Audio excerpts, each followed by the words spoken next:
ሳምንትም ስለተራዘመ ደስ ያላችሁ ካላችሁ ደስታችሁን እስቲ ይህን ቪዲዮ ላይክ በማድረግ አሳዩኝ።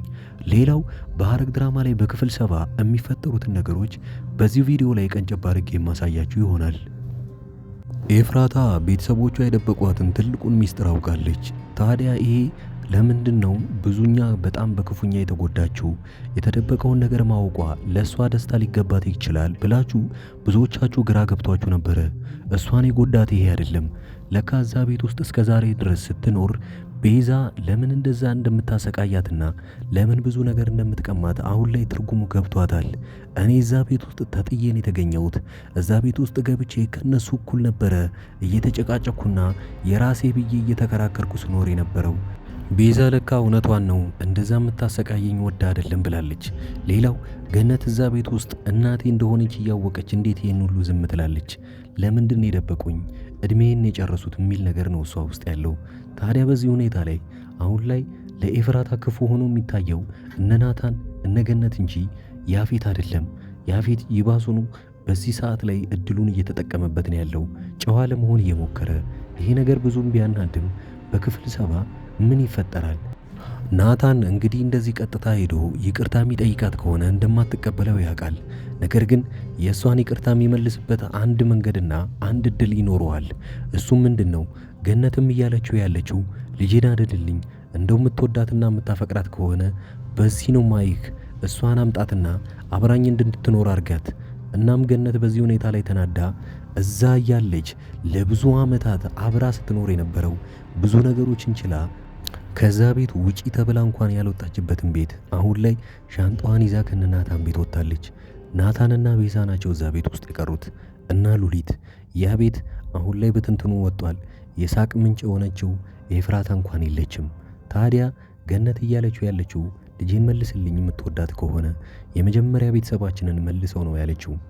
አሁን ላይ እሱ ምንም ማድረግ እንኳን ባይችል ነገሩን ማሳደግ ያለበትና የራሱን ይቅርታ መመለስ የሚችለው በዚህ ሁኔታ ላይ ብቻ ነው። ሰርጉ እንዳይደረግና ኤፍራታን አድኗት ወደ ቤቱ መመለስ። ናታን በዚህ ሰዓት ላይ እንድትወደውና ይቅርታ እንድታደርግለት ይህንን ማድረግ አለበት። ኤፍራታን ማዳን። ኤፍራታ አሁን ላይ ራሷን እንኳን ጠልታለች። ማንንም ሰው አትፈልግም። ሁሉም ሰው ውሸታም ናቸው። ሁሉም ሰው ከዳተኞች ናቸው። ለካ እናንተም ኤፍራታ፣ ያፌትም፣ አንተም ናታንም እንዳሻንጉሊት ነው ሁለታችሁም የተጫወታችሁብኝ ብላቸዋለች። በዚህ ሰዓት ሰላማዊ ፍቅር ውስጥ ያሉት ጽዮን እና ዳግም ናቸው። ነገሮችን እያዩኝ ነው። ሌሎቹ ጦርነት ላይ ናቸው። እነሱ ሁለቱ ግን ፍቅራቸውን እያጣጣሙ ነው። ጭራሽ ይባስ ብሎም ማታ ላይ ሁለቱ ሳያወሩ መተኛት አይችሉም። አሁን ላይ ገነት ራሷን ስታ ማለት ይቻላል ብዙ ጊዜ መከራዎችን ብታይም ሐኪም ቤት ሄዳ ታይታለች። በዚህ ሁኔታ ላይ ራሷን ማጨናነቅ እንደሌለባት ታውቃለች። ገነት በቀጣዩ ዙር ምን ልታደርግ ነው? እነ ያፌት ቤት ሰራተኝነት የምትገባ ይሆናል።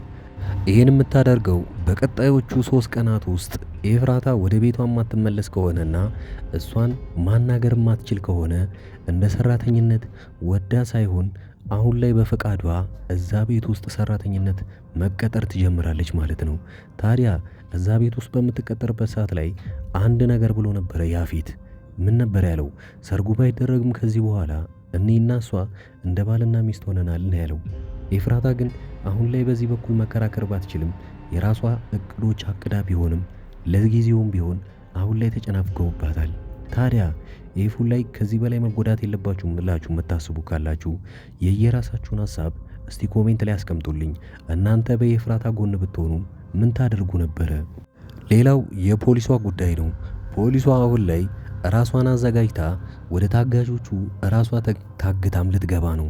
ታዲያ የያፌትን ያገታቸው ሴቶች ጋር ሊቀላቅላት እንደሆነ ቀድማውኑ በማወቅ አሁን ላይ ታግታ ራሱ እዛ ቤት ውስጥ ገብታ ብትደፈር ራሱ ተዘጋጅታበት ነው የገባችው።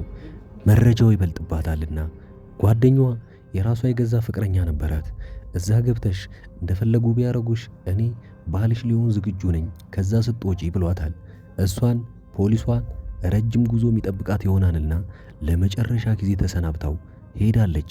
ያፌት አሁን ላይ በብዙ ነገር ተዘናግቷል። በዚህ ሰዓት ቢያጠቁት በቀላሉ ሊሸነፍ ይችላል። የናታን ጉዳይስ ምን ይሆን? በቀጣዩ ክፍል ራሱን ያዘጋጅቶ የራሱ የሆነ የመጀመሪያ ጠላቱን ሊጋፈጠው ፊት ለፊቱ የሚሄድ ይሆናል። ያፌትና ናታን አሁን ላይ የግል ጦርነቱን የሚጀምሩ ይሆናል። በሐረግ ድራማ ላይ ሙሉ ክፍሉን ኮሚኒቲ ፖስት ላይ ቀደም ብዬ ስለመለቀላችሁ ለዚህ ቻናል አዳዲሶች ሰብስክራይብ በማድረግ ኮሚኒቲ ፖስት ላይ ብቻ ጠብቁን። ሙሉ ክፍሉን በዛው የምንለቀው ይሆናል። እስከዛው ድረስ ግን ለእናንተም ለእኛም መልካም ጊዜ። ውድ የአዳዲስ ቲቪ ተከታታዮች እንኳን ደህና መጣችሁ። ወደዚህ ቻናል ከመጣችሁ እናንተ ተከታታይ ድራማ ይመቻችኋል ማለት ነው። ከተከታታይ ድራማ ውስጥ ኢትዮጵያ ውስጥ ሆኖ አሁን ላይ በጣም አሪፍ እይታ ያላቸውና አሪፍ ተቀባይነት ያላቸው ድራማዎች አራቱን ልንገራችሁ። የመጀመሪያው ጽናት ነው። ሁለተኛው ሐረግ፣ ዮአዳን እና ክህደት ናቸው። የእነዚህን ተከታታይ ድራማዎች ካልጀመራችኋቸው እኔ አጠር ያለች ማብራሪያ ስለ እነሱ ሰጥቻችሁ ደስ ያላችሁን ድራማ እናንተ ትጀምሩታላችሁ። የመጀመሪያው ጽናት ድራማ ብዙዎቻችሁ የምትወዱት ይሆናል። ምክንያቱም ምናልባት ከአረብ ሀገር ሆናችሁ የምታዩ ሰዎች ካላችሁ ይሄ ድራማ ለእናንተ ነው። ጽናት ከሀገር ቤት ወደ ከተማ ትመጣና ወደ ውጪ እስክትሄድ ድረስ አንድ ቤት ውስጥ ተቀጥራ እየሰራች ነው። ታዲያ የቀጠሮ ቀኗን ወይንም የበረራ ቀኗን እየጠበቀችና ብዙ ክፍያ ካደረገች በኋላ ያን ስትጠባበቅ እዛ ሰራተኝነት የተቀጠረችበት ቤት ውስጥ እየሰራች እያለ አንድ ትልቅ ነገር ይፈጠራል። ከአሰሪው ልጅ ጋር ግንኙነት ትጀምርና ብዙም ሳይቆይ ነገሮቹ ይበላሻሉ። በዚሁ ላይ የሚያጠነጥን ፊልም ነው። ሁለተኛው ሐረግ። ሐረግ ድራማ ላይ ሁለት በትንንሽነታቸው የሚታወቁ በአባት አንድ የሆኑ ወንድማማቾች ነገር ግን ካደጉ በኋላ በጣም ትልቅ ጠላት ሆነው እዛ ላይ የምናየውን ነገር አብረን እናያለን። ፍቅረኛ ይነጣጠቃሉ፣ ንብረት ይነጣጠቃሉ። ነገር ግን ወንድማማቾች እንደሆኑ አያውቁም። ሐረግ ድራማ እዚህ ነገር ላይ ነው የሚያጠነጥነው። ዮአዳን አንዲት ምስኪን ሴት በባህል ሀብቶችና በትልልቅ ሰዎች የእሷ የሆነን ነገር ለመንጠቅ ሲሞክሩና እሷ ግን ብልጠትነቷን ከነሱ በላይ የምታሳየቸው ፊልምና ብዙ ታሪኮች ያሉበት አሪፍ ድራማ ነው። ሌላኛው ክህደት ነው። ክህደት የሚለው ፊልም አሁን ላይ በጣም አሪፍ እየታየ ያለ ነው። ክህደት አንድ ጓደኛውን በጣም የሚወዱት ሁለት ጓደኞች አሏቸው። ታዲያ በዚህ ጊዜ ጓደኛው የልቤ ጓደኛ ናቸው ብሎ ለእነሱም ማያረገው ነገር የለም። ብዙ ነገር አድርጎላቸዋል። ነገር ግን ትንሽ እንደቆየ ይታመምና በጣም እርዳታ ሲፈልግ ከጓደኞቹ የሚጠብቀውን እርዳታ ሳያገኝ ይቀርና ይልቁኑ በዛኑ ልክ ይጠቀሙበታል። ይሄኔ ታዲያ እሱ ካወቀ በኋላ ምንን ማድረግ እንዳለበትና እንዴት ከነዚህ ጓደኞች ሊበቀል እንደሚችል የሚያሳይ አሪፍ ፊልም ነው። አሪፍ ጥራትና አሪፍ ኳሊቲ ተደርጎበት ካራክተሮችም በጣም አሪፍ የሆኑና የሚያጓጓ ፊልም ሐረግና ክህደት ናቸው።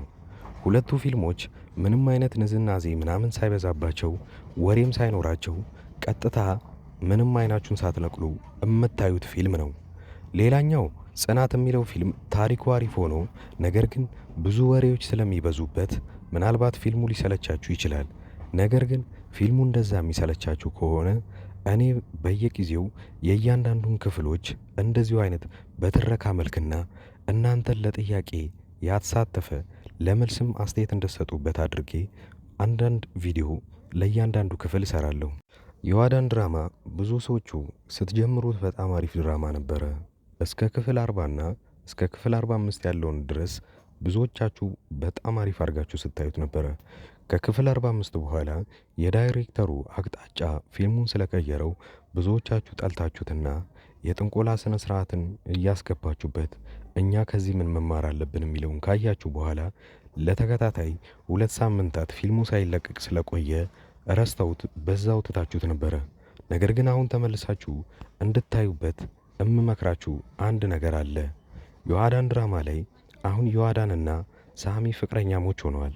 እዛ ቤት ውስጥ ያለ ወላጅ እየኖሩ ነው ያሉት። ምን ሊያጠፉ ይችላሉ፣ ምን ሊደረግ ይችላል የሚለውን አብረን የምናየው ይሆናል። እዛ ላይ ሂሩት የምትባል አንዲት መጥፎ ሆና የምትተውን ልጅ እዛው አካባቢ ላይ እብደትን ተከናውና ነገር ግን ጤነኛ ሆና እሷ እንዳትታሰር እያየችው ያለውን ስቃይ አሁን ላይ ማየት ይኖርባቸዋል ብዬ አስባለሁ።